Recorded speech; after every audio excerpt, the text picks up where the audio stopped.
everyone! It's Miss Cramp, and we're going to read another book together. Today's book is a kid's book about empathy.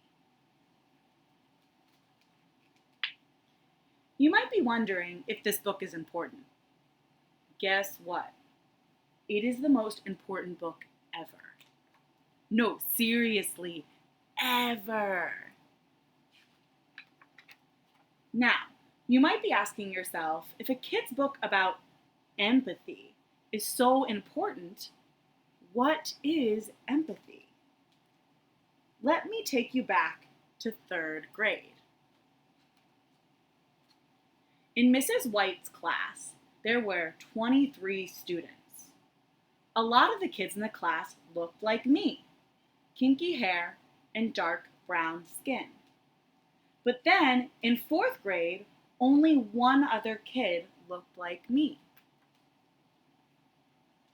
Can you guess how I felt?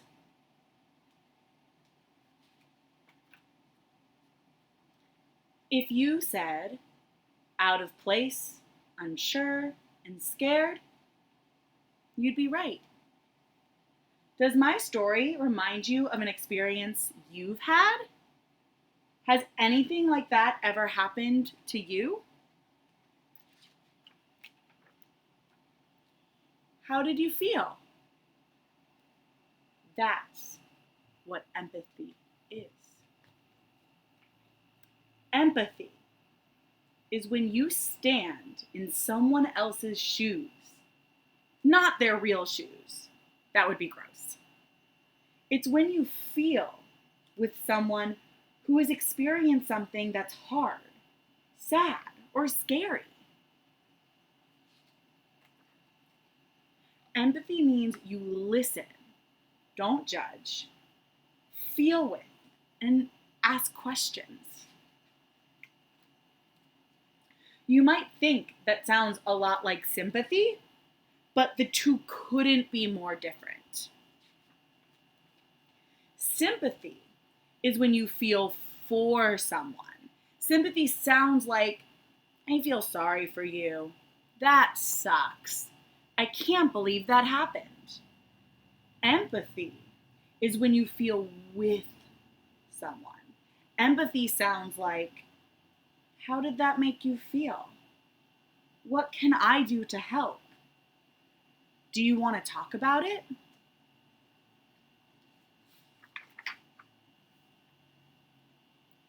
And empathy can even sound like silence.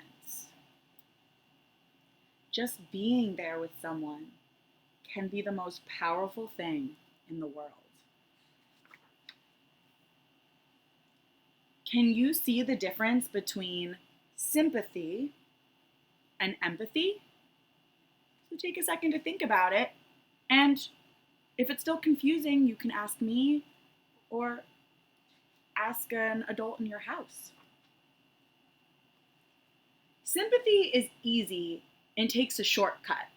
It might seem like it helps, but most of the time it doesn't.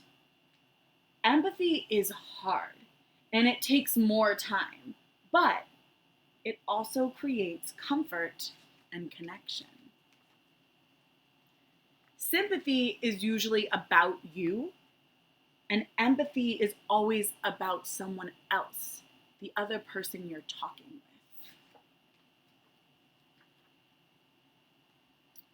So, how do you do this empathy thing?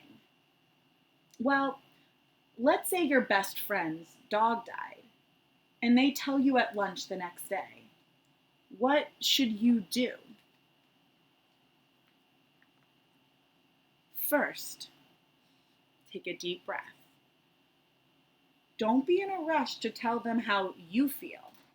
Take time to think about how they feel. Second, listen.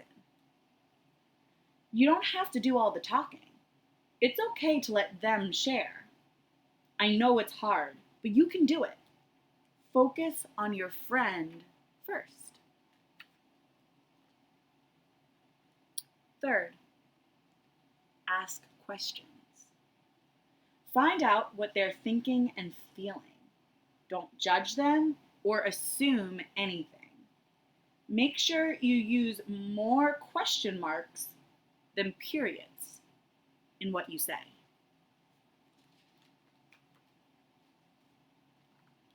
Fourth, imagine. Maybe the exact same thing happened to you. Or maybe you never even had a dog. But try to imagine and put yourself in their shoes to feel what they feel. That is empathy.